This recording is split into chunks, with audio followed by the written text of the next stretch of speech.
আর মাত্র কয়েক ঘন্টা শনিবার রাজ্যে নতুন সরকারের শপথ। শুক্রবার বিজেপির বিধায়ক দলের নেতা নির্বাচন। রাজ্যে নতুন সরকারের সম্ভাব্য মন্ত্রীদের একাধিক তালিকা উঠে আসছে, একাধিক নাম উঠে আসছে। কারা সেই সম্ভাব্য মন্ত্রী গ্রাফিক্যালি দেখাবো। মন্ত্রিত্বের দৌড়ে রয়েছেন দিলীপ ঘোষ, রয়েছেন অগ্নিমিত্রা পল, অর্জুন সিং, নিশীথ প্রামাণিক, জগন্নাথ চট্টোপাধ্যায়, রূপা গঙ্গোপাধ্যায়, সজল ঘোষ, শঙ্কর ঘোষ, তাপস রায়, অশোক দিন্দা, বঙ্কিম ঘোষ, রিতেশ তিওয়ারি, সৌরভ শিকদার, অজিত কুমার জানা, বিমান ঘোষ, রাজেশ কুমার, রাজেশ মাহাতো।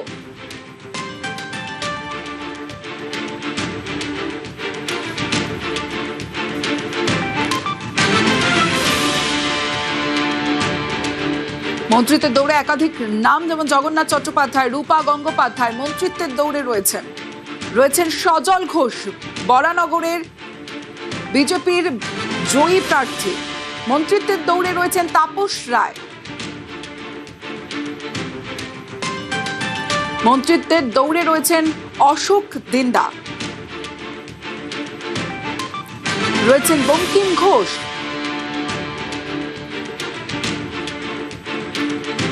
রিতেশ তিওয়ারি মন্ত্রিত্বের দৌড়ে রয়েছেন। সম্ভাব্য নাম যাদের উঠে আসছে মন্ত্রিত্বের দৌড়ে: সৌরভ শিকদার, অজিত কুমার জানা মন্ত্রিত্বের দৌড়ে রয়েছেন বিমান ঘোষ,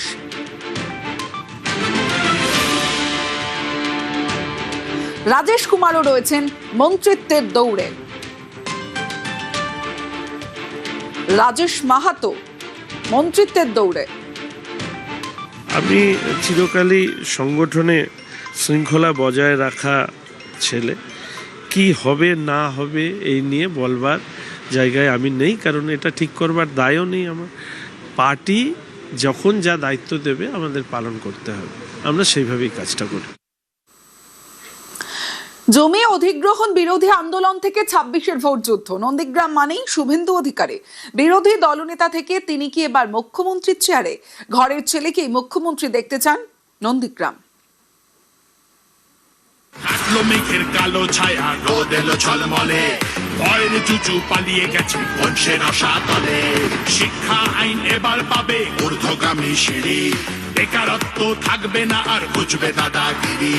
জয় মা কালী। চারিদিকে খুশির হাওয়া, আনন্দ সত্তা।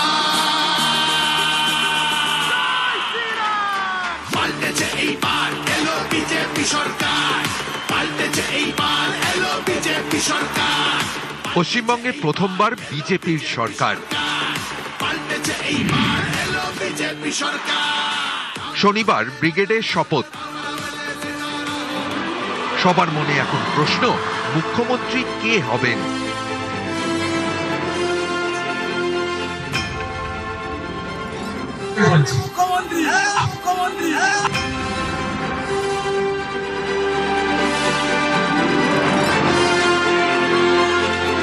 নন্দীগ্রাম আন্দোলনের অন্যতম মুখ ছিলেন শুভেন্দু অধিকারী, তার জন্যই আজকের মমতা মুখ্যমন্ত্রী হয়েছে। আর 21 সালে মুখ্যমন্ত্রী মমতা ব্যানার্জিকে হারিয়ে উনি বিরোধী দলনেতা হয়েছে। তো যদি কেউ মুখ্যমন্ত্রী পদপ্রার্থী বিজেপির থেকে হয়, সেটা হচ্ছে যে আমরা চাইব শুভেন্দু অধিকারীকে, কারণ উনি হচ্ছে মুখ্যমন্ত্রীর যোগ্যতম লোক।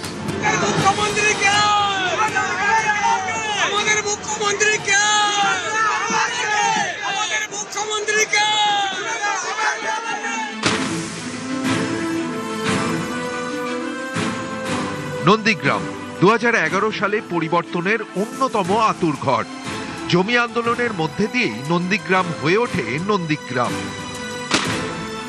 2007 সালের 14ই মার্চ এই নন্দীগ্রামে গুলি চলে, প্রাণ যায় 14 জনের। এ নিয়ে তোলপাড় হয়ে যায় রাজ্য রাজনীতি। এর প্রতিঘাত গিয়ে পড়ে ভোটে। 2011 সালে পতন হয় বামফ্রন্ট সরকারের। নন্দীগ্রামের জমি আন্দোলনের অন্যতম কাণ্ডারি ছিলেন শুভেন্দু অধিকারী। 2016 থেকে নন্দীগ্রামের বিধায়ক শুভেন্দু অধিকারী 2021 সালে হারান মুখ্যমন্ত্রী মমতা বন্দ্যোপাধ্যায়কে। 1956 ভোটে মমতাকে হারান শুভেন্দু। এবারও নন্দীগ্রামে শুভেন্দুর জয়। 9665 ভোটে শুভেন্দু অধিকারীর কাছে হেরেছেন তৃণমূলের পবিত্র কর। নন্দীগ্রাম এবার চাইছে ঘরের ছেলেই মুখ্যমন্ত্রী হন। মেদিনীপুরের ছেলে, নন্দীগ্রামের ভূমিপুত্র, দাদাকেই আমরা মুখ্যমন্ত্রী হিসাবে দেখতে চাই। শ্যামাপ্রসাদ মুখার্জির মাটিতে প্রথম বিজেপি সরকার হচ্ছে। দাদা বিদায়ী মুখ্যমন্ত্রীর বাড়িতে গিয়ে ওখানে হারিয়ে দিয়ে এসছে, সেই কারণে আমরা দাদাকেই তো মুখ্যমন্ত্রী হিসেবে দেখতে চাই। স্কুল শিক্ষক হিসাবে ওনাকে চাইছি। আমার মানে নন্দীগ্রামবাসী তথা পূর্ব মেদিনীপুরের অনেক লড়াইয়ের মধ্যে দিয়ে, অনেক সংগ্রামের মধ্য দিয়ে যে সমস্ত মানুষরা বিভিন্নভাবে বিভিন্ন সমস্যার সম্মুখীন হয়েছে, সেগুলো থেকে বিভিন্ন প্রতিরোধের মধ্য দিয়ে মানুষ অনেক আশীর্বাদ করে ভোটদানের মাধ্যমে ওনাকে নিয়ে এসছেন। পূর্ব মেদিনীপুর জেলার অধিবাসী হিসেবে আমি শুভেন্দু অধিকারীকে মুখ্যমন্ত্রী হিসেবে দেখতে চাই। এর আগে পূর্ব মেদিনীপুর থেকে একজনই মুখ্যমন্ত্রী হয়েছেন, তমলুকের অজয় মুখোপাধ্যায়। এবার নন্দীগ্রাম চায় কাথির শুভেন্দু রাজ্যপাট সামলান।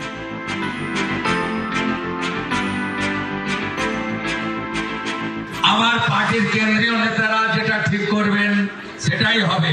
আমার মতামত দেওয়ার থাকলে তাদের কাছেই দেব। 10 দিনের মধ্যে যে কোনো একটা সিট ছাড়তে হবে। আমি বলি, আমি ভবানীপুর এবং নন্দীগ্রাম দুটোই বলছি, আমি আমার কর্তব্য থেকে কিন্তু সরে যাব। বলছি বাকিটা আমার হাতে নয়।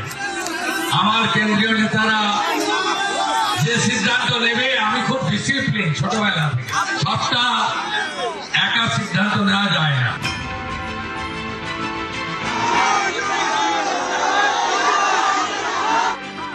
দাবিটা উঠেছে নন্দীগ্রাম থেকেই।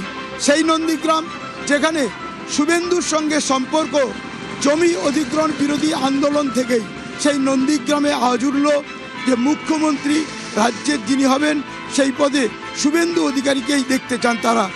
ক্যামেরায় রাজীবের সঙ্গে সুজিত ভৌমিক, নিউজ 18 বাংলা।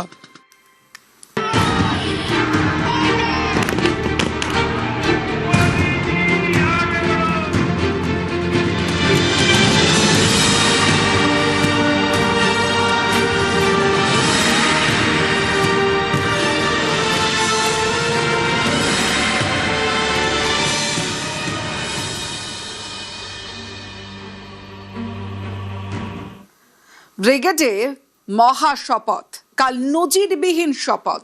আগামীকাল নতুন সরকারের শপথ ব্রিগেডে প্রথমবার বাংলার মুখ্যমন্ত্রীর শপথ। শপথে থাকবেন নরেন্দ্র মোদী, অমিত শাহ, বিজেপি রাজ্যে মুখ্যমন্ত্রীরা থাকবেন এই শপথে। শেষ মুহূর্তের কি প্রস্তুতি জানবো।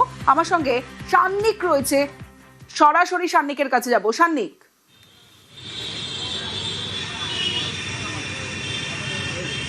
তমশ্রী, ঘড়ির দিকে তাকালে আর মোটামুটি 20 ঘন্টা বাকি, তারপর থেকেই এই শপথ গ্রহণ অনুষ্ঠান ব্রিগেড প্যারেড গ্রাউন্ডে শুরু হবে। আর সেই শপথ গ্রহণ অনুষ্ঠানের আগে ব্রিগেড তার মতো করেই সেজে উঠছে। অবশ্যই যেদিকে প্রত্যেকের কালকে নজর থাকবে ব্রিগেড প্যারেড গ্রাউন্ড, যেখানে কালকে প্রধানমন্ত্রী, স্বরাষ্ট্রমন্ত্রী, এর পাশাপাশি রাজ্যের নতুন যে মন্ত্রিসভা গঠিত হতে চলেছে সেই মন্ত্রিসভার সদস্যরা কালকে মঞ্চে থাকবেন। মাঝামাঝি অংশে থাকবে শপথ গ্রহণের জন্য নির্দিষ্ট মঞ্চ, আর তার একপাশে যারা বিভিন্ন অন্যান্য রাজ্যের, যারা বিজেপি শাসিত রাজ্যগুলির যারা মুখ্যমন্ত্রী তারা আসবেন, প্রধানমন্ত্রী, স্বরাষ্ট্রমন্ত্রী তারা উপস্থিত থাকবেন, আর উল্টো দিকে যারা মন্ত্রিসভার যারা সদস্যরা তারা বসবেন সেই মঞ্চে। এই রাজ্যের নবম মুখ্যমন্ত্রী কে হতে চলেছে সেই উত্তর হয়তো আর কিছুক্ষণের মধ্যেই মিলবে। আর এই মঞ্চ থেকেই এই রাজ্যের নবম মুখ্যমন্ত্রী শপথ গ্রহণ করবেন। প্রথমত এই ব্রিগেড প্যারেড গ্রাউন্ডে এই রকম জনসমাবেশের মাঝখানে মুখ্যমন্ত্রীর শপথ, তা নিয়ে কিন্তু একটা আলাদা উন্মাদনা মানুষের মধ্যে থাকছে, কেননা কালকে সাধারণ মানুষের সামনেই এ রাজ্যের নবম মুখ্যমন্ত্রী তিনি শপথ গ্রহণ করতে চলেছেন। কালকের এই বিপুল আয়োজন ঘিরে ইতিমধ্যেই একেবারে সাজো সাজো রব ব্রিগেডে। রাতের মধ্যেই যে মঞ্চ, মূল মঞ্চ, সেই মঞ্চ প্রস্তুত হয়ে যাবে। তারপরেই কিন্তু কালকে সকাল থেকেই সেই অনুষ্ঠান। তমশ্রী, বেশ।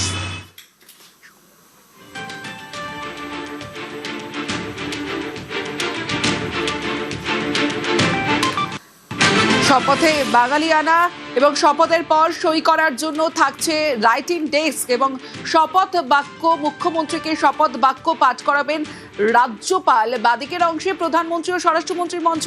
এখানেই অন্য রাজ্যের মুখ্যমন্ত্রীদের বসার ব্যবস্থা। ব্রিগেডে বিজেপির শপথে বাঙালিয়ানা এবং ব্রিগেডের শপথে ধুতি পাঞ্জাবিতে আসার আহ্বান। শপথে বাঙালিয়ানা এবং ধুতি পাঞ্জাবিতে আসার আহ্বান সৌমিত্রর। কালকে কি তারা ধুতি পাঞ্জাবি থাকবে কালকে সবাইকে আপনারা ধুতি পাঞ্জাবি? আমি তো থাকবো। এমএলএদের কি বলবেন, বার্তা দেবেন বাঁকুড়ার এমএলএদের? এটা তো দেখুন, তার জন্য নিশ্চয়ই আমি সবাইকে বলবো যে ধুতি পাঞ্জাবি পরে আসুন, একদম মোদিজি স্টাইল।